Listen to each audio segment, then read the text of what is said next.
Good morning, students. Today we will learn about the topic fermenters or bioreactor. Fermenter ਜਾਂ ਬਾਇਓਰੀਐਕਟਰ ਕੀ ਹੁੰਦਾ ਹੈਗਾ, closed vessel ਹੁੰਦਾ ਹੈਗਾ ਜਿਹਦੇ ਵਿੱਚ ਕਿ ਏਰੀਏਸ਼ਨ, ਐਜੀਟੇਸ਼ਨ, ਟੈਂਪਰੇਚਰ ਔਰ pH ਕੰਟਰੋਲ ਹੁੰਦਾ ਹੈਗਾ। ਔਰ ਇੱਕ ਓਵਰਫਲੋ ਵੈਂਟ ਹੁੰਦਾ ਹੈਗਾ ਜਿੱਥੋਂ ਕਿ ਤੁਸੀਂ ਵੇਸਟ ਨੂੰ ਜਾਂ ਬਾਇਓਮਾਸ ਜਾਂ ਕਲਚਰਡ ਮਾਈਕਰੋ ਔਰਗੈਨਿਜ਼ਮਸ ਹੈ ਉਹਨੂੰ ਅਸੀਂ ਰਿਮੂਵ ਕਰ ਸਕਦੇ ਹੈਗੇ। ਫਰਮੈਂਟਰ ਕਿਸ ਲਈ ਯੂਜ਼ ਕਰਦੇ ਹੈਗੇ? ਫਰਮੈਂਟਰ ਜਿਹੜਾ ਹੈਗਾ ਇਹਨੂੰ ਲਾਰਜ ਸਕੇਲ 'ਤੇ ਅਸੀਂ ਇੰਡਸਟਰੀਅਲ ਲੈਵਲ 'ਤੇ ਯੂਜ਼ ਕਰਨ ਵਾਲੀ ਇਹ ਡਿਵਾਈਸ ਹੈਗੀ ਆ ਜਿਹਦੇ ਵਿੱਚ ਅਸੀਂ ਲਿਵਿੰਗ ਸੈੱਲ ਯੂਜ਼ ਕਰ ਸਕਦੇ ਹਾਂ, ਐਨਜ਼ਾਈਮ ਯੂਜ਼ ਕਰ ਸਕਦੇ ਹੈਗੇ ਹਾਂ। ਕਾਹਦੇ ਵਾਸਤੇ? To generate a product of higher value. ਇਹ ਫਰਮੈਂਟਰ ਯੂਜ਼ ਕਿੱਥੇ ਹੁੰਦੇ ਹੈਗੇ ਆ? ਫੂਡ ਪ੍ਰੋਸੈਸਿੰਗ 'ਚ, ਫਰਮੈਂਟੇਸ਼ਨ 'ਚ ਅਤੇ ਵੇਸਟ ਟਰੀਟਮੈਂਟ 'ਚ। ਸੋ ਫਰਮੈਂਟਰਸ ਕੀ ਹੈਗਾ ਆ? ਉਹ ਵਾਲਾ ਇੱਕ ਸਟੇਨਲੈਸ ਸਟੀਲ ਦਾ ਬਣਿਆ ਹੋਇਆ ਵੈਸਲ ਜਿਹਦੇ ਵਿੱਚ ਅਸੀਂ ਮੀਡੀਆ ਪਾਉਣਾ ਹੈਗਾ ਆ। ਮੀਡੀਆ ਦੇ ਨਾਲ ਅਸੀਂ ਕੀ ਪਾਉਣਾ ਹੈਗਾ ਆ? ਮਾਈਕਰੋ ਔਰਗੈਨਿਜ਼ਮਸ ਪਾਉਣੇ ਹੈਗੇ ਆ। ਮਾਈਕਰੋ ਔਰਗੈਨਿਜ਼ਮਸ ਅਤੇ ਮੀਡੀਆ ਜਿਹੜਾ ਹੈਗਾ ਇਹਦੇ ਵਿੱਚ ਗਰੋ ਕਰਦਾ ਹੈਗਾ ਅਤੇ ਕੰਡੀਸ਼ਨਸ ਕੀ ਪ੍ਰੋਵਾਈਡ ਕਰਦਾ ਹੈਗਾ ਫਰਮੈਂਟਰ? ਏਰੀਏਸ਼ਨ, ਐਜੀਟੇਸ਼ਨ, ਟੈਂਪਰੇਚਰ, pH ਕੰਟਰੋਲ। ਔਰ ਇਹਨਾਂ ਕੰਡੀਸ਼ਨਸ ਦੇ ਅੰਦਰ ਜੋ ਬੈਕਟੀਰੀਆ ਗਰੋ ਕਰਦੇ ਹੈਗੇ ਆ, ਐਨਜ਼ਾਈਮ ਪ੍ਰੋਡਿਊਸ ਕਰਦੇ ਹੈਗੇ ਆ, that enzymes convert a substrate into a product and that product will be a valuable product ਜਿਹਦੇ ਕਿ ਇੰਡਸਟਰੀਅਲ ਲੈਵਲ 'ਤੇ ਜਾਂ ਕਮਰਸ਼ੀਅਲ ਲੈਵਲ 'ਤੇ ਬਹੁਤ ਜ਼ਿਆਦਾ ਵੈਲਿਊ ਹੋਵੇਗੀ। ਜਿੱਦਾਂ ਕੋਈ ਅਸੀਂ ਫੂਡ ਪ੍ਰੋਡਕਟ ਬਣਾਉਣਾ ਹੈਗਾ, ਸਪੋਜ਼ ਐਲਕੋਹਲ ਬਣਾਉਣੀ ਹੈਗੀ ਆ, ਬੀਅਰ ਬਣਾਉਣੀ ਹੈਗੀ ਆ, ਚੀਜ਼ ਬਣਾਉਣਾ ਹੈਗਾ ਆ ਜਾਂ ਵੇਸਟ ਟਰੀਟਮੈਂਟ ਕਰਨਾ ਹੈਗਾ ਤਾਂ ਸਾਨੂੰ ਫਰਮੈਂਟਰ ਜਿਹੜਾ ਹੈਗਾ ਉਹ ਜ਼ਰੂਰੀ ਹੈਗਾ।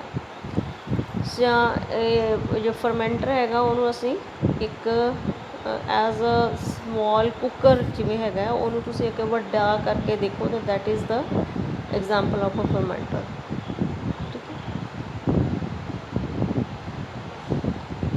ਵਟ is the history of fermenters? Fermenters ਜਿਹੜੇ ਸੀਗੇ ਡੀ ਬੈਕੇਜ ਐਂਡ ਲਿਬਰਮੈਨ ਨੇ 1944 'ਚ ਪਹਿਲੀ ਟਾਈਮ ਯੂਜ਼ ਕੀਤਾ ਸੀਗਾ। ਲਾਰਜ ਸਕੇਲ ਕਿੰਨਾ ਸੀਗਾ? 20 ਲੀਟਰ ਕਪੈਸਿਟੀ ਦਾ ਫਰਮੈਂਟਰ ਬਣਾਇਆ ਸੀਗਾ ਅਤੇ ਪ੍ਰੋਡਿਊਸ ਕੀ ਕੀਤਾ ਸੀਗਾ? ਯੀਸਟ ਮਤਲਬ ਉਹਨੂੰ ਮਲਟੀਪਲਾਈ, ਯੀਸਟ ਸੈੱਲ ਨੂੰ ਮਲਟੀਪਲਾਈ ਕੀਤਾ ਸੀਗਾ। ਅਤੇ ਫਿਰ ਜਦੋਂ ਫਸਟ ਵਰਲਡ ਵਾਰ ਹੋਈ ਉਦੋਂ ਬ੍ਰਿਟਿਸ਼ ਸਾਇੰਟਿਸਟ, ਉਹਦਾ ਨਾਮ ਹੈਗਾ ਚੇਨ ਵੇਜ਼ਮੈਨ, 1914 to 1918 ਉਹਨੇ ਇੱਕ ਫਰਮੈਂਟਰ ਬਣਾਇਆ ਸੀ for the production of acetone. So ਇੱਕ ਫਰਮੈਂਟਰ ਬਣਾਉਣ ਲਈ ਪਾਈਪਿੰਗ, ਜੁਆਇੰਟਸ, ਵਾਲਵਸ ਕਿੱਥੇ ਲਾਣੇ ਹੈਗੇ ਆ, ਸਟਰਲਾਈਜ਼ ਕੰਡੀਸ਼ਨ ਕਿੱਦਾਂ ਪ੍ਰੋਵਾਈਡ ਕਰਨੀਆਂ ਹੈਗੀਆਂ, that is achieved and manufactured and these points are very crucial to make a fermenter। ਅਤੇ ਏਅਰੋਬਿਕ ਫਰਮੈਂਟਰ ਜਿਹੜਾ ਸੀਗਾ ਉਹ ਸੈਂਟਰਲ ਜੋਬ 'ਚ 1930 'ਚ ਬਣਿਆ ਸੀਗਾ for the production of compressed yeast. So fermenter ਹੈਗਾ ਇੱਕ ਲਾਰਜ ਸਿਲੰਡਰੀਕਲ ਟੈਂਕ ਹੁੰਦਾ ਹੈਗਾ with air introduced at the base 'ਤੇ ਏਅਰ ਨੂੰ ਪਾਸ ਕੀਤਾ ਜਾਂਦਾ ਹੈਗਾ ਅਤੇ by a network of perforated pipes ਦੇ ਵਿੱਚ ਕੀ ਹੋਣਗੇ? ਛੇਦ ਹੋਣਗੇ, ਉਹਦੇ ਨੈਟਵਰਕ ਹੋਏਗਾ ਇਸ ਦੇ ਅੰਦਰ, ਉਹਦੇ ਥਰੂ ਅਸੀਂ ਕੀ ਪਾਸ ਕਰਨਾ ਹੈਗਾ? ਏਅਰ ਪਾਸ ਕਰਨੀ ਹੈਗੀ ਆ। ਉਸ ਦੇ ਵਿੱਚ ਮਕੈਨੀਕਲ ਇੰਪੈਲਰ ਲੱਗੇ ਹੋਣਗੇ। ਇੰਪੈਲਰ ਨਾਲ ਕੀ ਹੁੰਦਾ ਹੈਗਾ? ਰੇਟ ਆਫ ਮਿਕਸਿੰਗ ਵੱਧ ਜਾਂਦਾ ਹੈਗਾ ਆ। ਇੰਪੈਲਰ ਮਿਕਸ ਜੋ ਵੀ ਤੁਹਾਡਾ ਮੀਡੀਆ ਹੈਗਾ, ਮਾਈਕਰੋ ਔਰਗੈਨਿਜ਼ਮਸ ਹੈ, ਉਹਨਾਂ ਨੂੰ ਤੁਸੀਂ ਮਿਕਸ ਕਰਨਾ ਹੈਗਾ ਅਤੇ ਇੰਪੈਲਰਸ ਨਾਲ ਮਿਕਸ ਕਰਦੇ ਹੈਗੇ ਆ। And to break the disperse the air bubbles and ਇਹ ਇੰਪੈਲਰ ਕੀ ਕਰਦੇ ਹੈਗੇ ਆ? ਜਦੋਂ ਹੀ ਮੀਡੀਆ ਔਰ ਮਾਈਕਰੋ ਔਰਗੈਨਿਜ਼ਮਸ ਨੂੰ ਤੁਸੀਂ ਘੁਮਾਉਣਾ ਸ਼ੁਰੂ ਕਰਦੇ ਹੈਗੇ ਆ ਅਤੇ ਮਿਕਸ ਕਰਨਾ ਸ਼ੁਰੂ ਕਰਦੇ ਆ ਅਤੇ ਜਿਹੜੇ ਬਬਲਸ ਹੈਗੇ ਆ ਉਹਨਾਂ ਨੂੰ ਡਿਸਪਰਸ ਕਰਨ ਵਾਸਤੇ ਜਾਂ ਬ੍ਰੇਕਅਪ ਕਰਨ ਲਈ ਵੀ ਇੰਪੈਲਰ ਹੈਲਪ ਕਰਦੇ ਹੈਗੇ ਆ।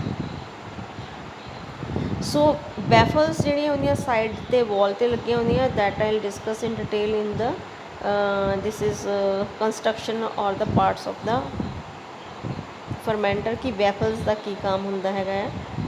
ਅਤੇ ਬੇਸਿਕਲੀ ਜਿਹੜੇ ਵੈਫਲਸ ਹੈਗੀਆਂ ਉਹ ਕੀ ਕਰਦੀਆਂ ਹੈਗੀਆਂ, ਜੋ ਵਾਰਟੈਕਸ ਹੁੰਦਾ ਹੈਗਾ, ਵਾਰਟੈਕਸ ਤੁਸੀਂ ਦੇਖਿਆ ਹੋਏਗਾ ਕਿ ਜਦੋਂ ਅਸੀਂ ਟੈਸਟ ਟਿਊਬ ਦੇ ਵਿੱਚ ਲਿਕੁਇਡ ਪਾਉਂਦੇ ਹੈਗੇ ਆ ਅਤੇ ਲਿਕੁਇਡ ਨੂੰ ਅਸੀਂ ਵਾਰਟੈਕਸ 'ਤੇ ਰੱਖਦੇ ਹੈਗੇ ਆ, ਜਾਂ ਕਈ ਵਾਰ ਤੁਸੀਂ ਮੈਨੂੰ ਲੈਬ 'ਚ ਦੇਖਿਆ ਹੋਏਗਾ ਮੈਂ ਆਪਣੀ ਫਿੰਗਰਸ ਦੇ ਨਾਲ ਟੈਪ ਕਰਕੇ ਉਹਨੂੰ ਵਾਰਟੈਕਸ ਬਣਾਉਂਦੀ ਹੈਗੀ। ਅਤੇ ਜਦੋਂ ਵਾਰਟੈਕਸ ਬਣਦਾ ਹੈਗਾ ਆ ਲਿਕੁਇਡ ਦੇ ਵਿੱਚ, ਅਤੇ ਉਸ ਵਾਰਟੈਕਸ ਨੂੰ ਜਿਹੜਾ ਹੈਗਾ ਉਹਨੂੰ ਪ੍ਰੀਵੈਂਟ ਕਰਨਾ ਹੁੰਦਾ ਹੈਗਾ, so that for the proper mixing. ਠੀਕ ਹੈ, ਪ੍ਰੋਪਰ ਮਿਕਸਿੰਗ ਲਈ ਵਾਰਟੈਕਸ ਨੂੰ ਅਗਰ ਤੋੜਨਾ ਹੋਵੇ ਤਾਂ ਅਸੀਂ ਵੈਫਲਸ ਜਿਹੜਾ ਹੈਗੀਆਂ ਉਹ ਲਗਾਈਆਂ ਜਾਂਦੀਆਂ ਸਾਈਡ 'ਤੇ। ਇਹ ਜਦੋਂ ਅਸੀਂ diagram I have already shared with you the diagram of the baffles, you can go through the diagram. I'll also discuss in the next lecture what is the baffles, and I'll show you that also.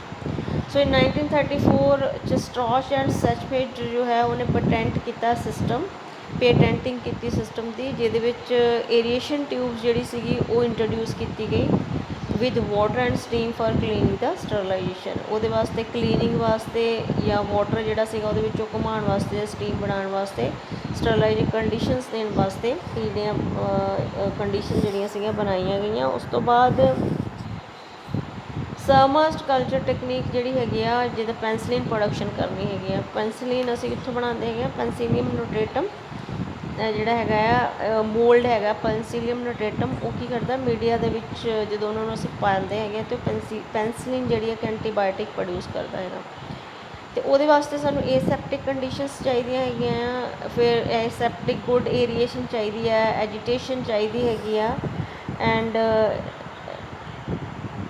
ਇਹ ਜਿਹੜਾ ਫਰਮੈਂਟਰ ਹੈਗਾ ਉਹਨੂੰ ਜਿਹੜਾ ਹੈਗਾ ਬੜੇ ਧਿਆਨ ਦੇ ਨਾਲ ਬਣਾਉਣਾ ਪੈਂਦਾ ਹੈਗਾ। ਇਨ 1943 ਦੇ ਵਿੱਚ ਬ੍ਰਿਟਿਸ਼ ਗੌਰਮੈਂਟ ਜਿਹੜੀ ਸੀ ਉਹਨੇ ਡਿਸਾਈਡ ਕੀਤਾ surface culture were inadequate, none of the fermentation plants were immediately suitable for defermentation. So the first pilot fermenter was erected in India in Hindustan Antibiotic Limited, Pimpri, Pune ਦੇ ਵਿੱਚ ਹੈਗਾ in the year 1950, 1950 'ਚ ਪਹਿਲਾਂ ਬਣਿਆ ਸੀਗਾ। Actually ਜਿਹੜਾ world war ਜਿਹੜਾ ਸੀਗਾ ਉਹਦੇ ਵਿੱਚ ਪੈਨਸਲਿਨ ਦੀ ਬਹੁਤ ਜ਼ਰੂਰਤ ਜ਼ਿਆਦਾ ਹਾਈ ਸਕੇਲ 'ਤੇ ਪੈਨਸਲਿਨ ਬਣੀ ਹੈਗੀ ਆ, ਤਾਂ ਉਹ ਜਿਹੜੀ ਸੀਗੀ ਫਰਮੈਂਟਰਸ ਦੇ ਥਰੂ ਨਾਲ ਹੀ ਬਣਾਈ ਗਈ ਹੈਗੀ ਆ। ਅਤੇ 1950 'ਚ ਹਿੰਦੁਸਤਾਨ ਐਂਟੀਬਾਇਓਟਿਕ ਲਿਮਟਿਡ ਨੇ ਵੀ ਜਿਹੜਾ ਫਰਮੈਂਟਰ ਹੈਗਾ ਉਹਦੇ ਵਿੱਚ ਲਗਾ ਲਿੱਤਾ ਸੀ for the production at large scale of the antibiotics.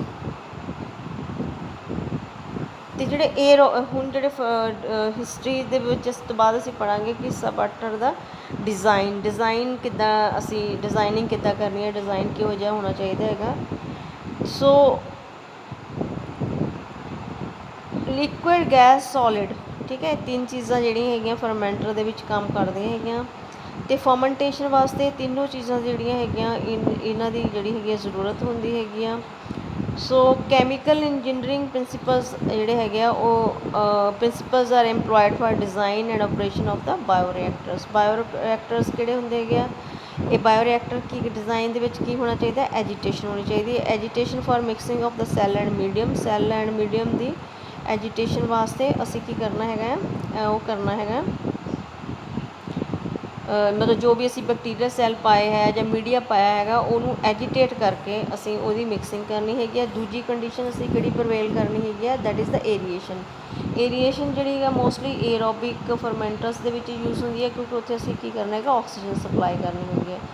Third ਜਿਹੜੀ ਕੰਡੀਸ਼ਨ ਹੈ regulation of factors like temperature, pH, pressure, aeration, nutrient feeding, ਇਹਦੇ ਸਾਰੇ ਰੈਗੂਲੇਟਰ ਜਿਹੜੇ ਹੈਗੇ ਆਟੋਮੈਟਿਕ ਰੈਗੂਲੇਟਰ ਜਿਹੜੇ ਹੈਗੇ ਆ ਉਹ ਵੀ ਜਿਹਦਾ ਟੈਂਪਰੇਚਰ ਹੈਗਾ ਕਿੰਨਾ 37 ਸੈੱਟ ਕਰਨਾ ਹੈਗਾ, 45 ਕਰਨਾ ਹੈਗਾ, ਕਿੰਨਾ ਕਰਨਾ ਹੈਗਾ, pH ਕਿੰਨੀ ਹੋਣੀ ਚਾਹੀਦੀ ਹੈਗੀ ਆ ਉਹਦੀ ਇੰਡੀਕੇਸ਼ਨ ਆਉਣੀ ਚਾਹੀਦੀ ਹੈ, ਪ੍ਰੈਸ਼ਰ ਦੀ ਇੰਡੀਕੇਸ਼ਨ ਆਉਣੀ ਚਾਹੀਦੀ ਹੈ, ਏਰੀਏਸ਼ਨ ਕਿੰਨੀ ਹੋ ਗਈ ਹੈਗੀ ਆ, ਨਿਊਟ੍ਰੈਂਟਸ ਕਿੰਨੇ ਚਾਹੀਦੇ ਹੈਗੇ ਆ, ਮਤਲਬ ਮੀਡੀਆ ਕਿੰਨਾ ਪਾਉਣਾ ਹੈਗਾ, ਲਿਕੁਇਡ ਲੈਵਲ ਕਿੰਨਾ ਹੋ ਗਿਆ, ਇਹਦੀ ਸਭ ਤੋਂ ਜਿਹੜੀ ਇੰਡੀਕੇਸ਼ਨ ਜਿਹੜੀ ਹੈਗੀ ਆ ਇਹਦੇ ਵਿੱਚ ਰੈਗੂਲੇਟਰੀ ਹੋਣੀ ਚਾਹੀਦੀ ਹੈਗੀ ਆ। ਅਤੇ sterilisation and maintenance of ਸਟਰਲਿਟੀ, stroller design ਦੇ ਵਿੱਚ ਹੈਗਾ ਕਿ ਅਸੀਂ ਸਟਰਲਾਈਜੇਸ਼ਨ ਕਿੱਦਾਂ ਕਰਨੀ ਹੈਗੀ, ਸਟਰਲਿਟੀ ਕਿੱਦਾਂ ਮੇਨਟੇਨ ਕਰਨੀ ਹੈਗੀ ਆ।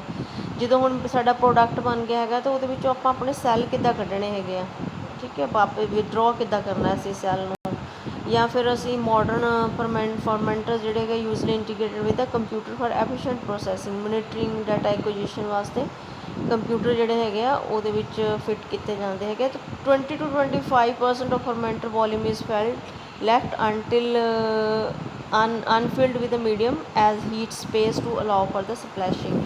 ਕਿਉਂਕਿ ਦੇਖੋ ਅਸੀਂ ਇੱਕ ਸਟੇਨਲੈਸ ਸਟੀਲ ਦੇ ਕੁੱਕਰ ਦੇ ਵਿੱਚ ਕੋਈ ਚੀਜ਼ ਨੂੰ ਕੀ ਕਰ ਰਹੇ ਆ, ਬਣਾ ਰਹੇ ਆ, ਅਤੇ ਅਸੀਂ ਪੂਰਾ ਕੁੱਕਰ ਨਹੀਂ ਨਾ ਭਰਦੇ, ਅੱਧਾ ਹੀ ਭਰਨਾ ਹੁੰਦਾ ਹੈਗਾ। ਇਹਦੇ ਵਿੱਚ ਸਾਨੂੰ 20 ਤੋਂ 25% ਜਿਹੜੀ ਹੈਗੀ ਆ ਸਪੇਸ ਜਿਹੜੀ ਉਹ ਰੱਖਣੀ ਪੈਂਦੀ ਹੈਗੀ। ਉਹ ਸਪੇਸ ਜਿਹੜੀ ਜਿੱਥੇ ਸਾਡਾ ਮੀਡੀਅਮ ਵੀ ਨਹੀਂ ਹੈਗਾ ਆ, ਬਿਲਕੁਲ ਖਾਲੀ ਸਪੇਸ ਆ, ਉਹਨੂੰ ਅਸੀਂ ਕਹਿੰਦੇ ਹੈਡ ਸਪੇਸ ਕਹਿੰਦੇ ਹੈਗੇ ਆ। ਇਹਦੇ ਨਾਲ ਕੀ ਹੁੰਦੀ ਹੈ ਕਿ ਸਪਲੈਸ਼ਿੰਗ ਨਹੀਂ ਹੁੰਦੀ ਹੈਗੀ ਆ, ਫੋਮਿੰਗ ਨਹੀਂ, ਏਰੀਏਸ਼ਨ ਦੇ ਵਿੱਚ ਜਿਹੜੀ ਹੈਗੀ ਆ ਇਹਦੇ ਵਿੱਚ ਜਿਹੜੀ ਸਪਲੈਸ਼ਿੰਗ ਫੋਮਿੰਗ ਏਰੀਏਸ਼ਨਸ ਲਈ ਅਸੀਂ ਇੱਕ ਏਰੀਆ ਰੱਖ ਲੈਂਦੇ ਹੈਗੇ, ਇੱਕ ਸਪੇਸ ਰੱਖ ਲੈਂਦੇ ਹੈਗੇ। ਸੋ ਫਰਮੈਂਟਰ ਦਾ ਡਿਜ਼ਾਈਨ ਜਿਹੜਾ ਹੈਗਾ ਉਹ ਬੇਸਿਕਲੀ ਡਿਪੈਂਡ ਕਰਦਾ ਹੈ ਕਿ ਸਾਡਾ ਪ੍ਰੋਡਕਟ ਕਿੱਦਾਂ ਦਾ ਆ, ਉਹ ਐਨਾਰੋਬਿਕ ਪ੍ਰੋਡਕਟ ਹੈਗਾ ਜਾਂ ਫਿਰ ਏਰੋਬਿਕ ਪ੍ਰੋਡਕਟ ਹੈਗਾ। ਉਹ ਮਤਲਬ ਪ੍ਰੋਡਕਟ ਸਾਡੇ ਕੋਲ ਏਰੋਬਿਕਲੀ ਆ ਸਕਦਾ ਹੈ ਜਾਂ ਫਿਰ ਐਨਾਰੋਬਿਕਲੀ ਆ ਸਕਦਾ ਹੈਗਾ। So bioreactor ਹੈਗੇ bioreactor and fermenter is the same thing. Bioreactor are so designed that they provide the best possible growth and biosynthesis of industrially important cultures and allow ease of manipulation for all operations. I think this is clear with you how we can design. ਹੁਣ ਅਸੀਂ ਹੈਗਾ ਕਿ design ਜਿਹੜਾ ਹੈਗਾ ਆ ਉਹਦੇ ਵਿੱਚ ਤਾਂ ਕੰਡੀਸ਼ਨਸ ਅਸੀਂ ਰੱਖ ਲਿੱਤੀਆਂ। ਹੁਣ ਸਾਡੇ ਕੋਲ ਜਿਹੜਾ ਹੈਗਾ ਸਾਈਜ਼ ਕਿਹੋ ਜਿਹਾ ਹੋਣਾ ਚਾਹੀਦਾ ਹੈਗਾ। ਸਾਈਜ਼ ਜਿਹੜਾ ਹੈਗਾ 1 ਤੋਂ 2 ਲੀਟਰ ਲੈਬੋਰਟਰੀ ਫਰਮੈਂਟਰ ਹੁੰਦੇ ਹੈਗੇ ਜੋ ਲੈਬ ਦੇ ਵਿੱਚ ਹੁੰਦੇ ਹੈਗੇ ਆ, ਅਤੇ ਉਹਦੇ ਵਿੱਚ 5 ਲੱਖ ਲੀਟਰਸ ਜਿਹੜੇ ਹੈਗੇ ਆ ਉਨੀ ਕਪੈਸਿਟੀ। ਆਈ ਰਿਪੀਟ 1 ਤੋਂ 2 ਲੀਟਰ ਤੋਂ ਲੈ ਕੇ 5 ਲੱਖ ਲੀਟਰ ਤੱਕ ਕਪੈਸਿਟੀ ਜਿਹੜੀ ਹੈਗੀ ਆ ਹੋ ਸਕਦੀ ਹੈਗੀ ਆ। ਅਤੇ ਈਵਨ ਜਿਹੜੇ ਫਰਮੈਂਟਰ ਬਹੁਤ ਲਾਰਜ ਸਕੇਲ 'ਤੇ ਹੁੰਦਾ, ਉਹਨਾਂ ਦਾ ਸਾਈਜ਼ ਹੁੰਦਾ 1.2 ਮਿਲੀਅਨ ਲੀਟਰਸ ਕਪੈਸਿਟੀ ਵਾਲੇ ਜਿਹੜੇ ਹੈਗੇ ਆ ਫਰਮੈਂਟਰ ਇੰਡਸਟਰੀ 'ਚ ਯੂਜ਼ ਹੁੰਦੇ ਹੈਗੇ ਆ। ਹੁਣ ਸਾਈਜ਼ ਜਿਹੜਾ ਹੈਗਾ ਉਹ ਡਿਪੈਂਡ ਕਰਦਾ process, how it is approved. ਇਹਦੇ ਹਿਸਾਬ ਦੇ ਨਾਲ ਅਸੀਂ ਪ੍ਰੋਸੈਸ ਦੇ ਹਿਸਾਬ ਦੇ ਨਾਲ ਜਾਂ ਪ੍ਰੋਡਕਟ ਦੇ ਹਿਸਾਬ ਦੇ ਨਾਲ ਜਾਂ ਰਿਕੁਆਇਰਮੈਂਟ ਦੇ ਹਿਸਾਬ ਦੇ ਨਾਲ ਅਸੀਂ ਕਿੰਨਾ ਇੰਡਸਟਰੀ ਪ੍ਰੋਡਿਊਸ ਕਰਨਾ ਚਾਹੁੰਦੀ ਹੈਗੀ ਆ, ਉਸ ਹਿਸਾਬ ਦੇ ਨਾਲ ਅਸੀਂ ਡਿਜ਼ਾਈਨ ਕਰ ਸਕਦੇ ਹੈਗੇ ਆ। ਸੋ ਕੰਸਟਰਕਟਸ ਕੀ ਹੈਗੇ ਆ, ਉਹਦੀ ਅਸੀਂ ਕੰਸਟਰਕਸ਼ਨ ਜਿਹੜੀ ਹੈਗੀ ਇੰਡਸਟਰੀਅਲ ਫਰਮੈਂਟਰ ਜਿਹੜੇ ਹੈਗੇ ਆ ਉਹਨਾਂ ਦੇ ਉਹ 2 ਟਾਈਪ ਦੇ ਹੁੰਦੇ ਹੈਗੇ, ਏਰੋਬਿਕ ਔਰ ਐਨਾਰੋਬਿਕ ਹੁੰਦੇ ਹੈਗੇ। ਐਨਾਰੋਬਿਕ ਫਰਮੈਂਟਰ ਦੇ ਵਿੱਚ ਵਿਟ ਕਿ ਉਹਦੇ ਵਿੱਚ ਕੀ ਹੋਣੀ ਚਾਹੀਦੀ, ਆਕਸੀਜਨ ਨਹੀਂ ਜਾਣੀ ਚਾਹੀਦੀ, ਅਤੇ ਇਸ ਕਰਕੇ ਇਕਵਿਪਮੈਂਟ ਜਿਹੜਾ ਹੈਗਾ accept for removal of heat generated using the fermentation process. ਅਤੇ ਏਰੋਬਿਕ ਦੇ ਵਿੱਚ ਕੀ ਹੈਗਾ ਆਪਾਂ ਨੂੰ ਆਕਸੀਜਨ ਜਿਹੜੀ ਹੈਗੀ ਆ ਉਹ ਪ੍ਰੋਵਾਈਡ ਕਰਨੀ ਹੈਗੀ ਹੈ, ਅਤੇ ਇਹਦੇ ਵਾਸਤੇ ਐਕਸਟਰਾ ਕੰਡੀਸ਼ਨਸ ਜਿਹੜੀਆਂ ਹੈਗੀਆਂ ਦੇਣੀਆਂ ਪੈਣੀਆਂ। So the detail of construct we will again do in the next lecture. Thank you. Anything not clear, feel free to talk to me. Thank you.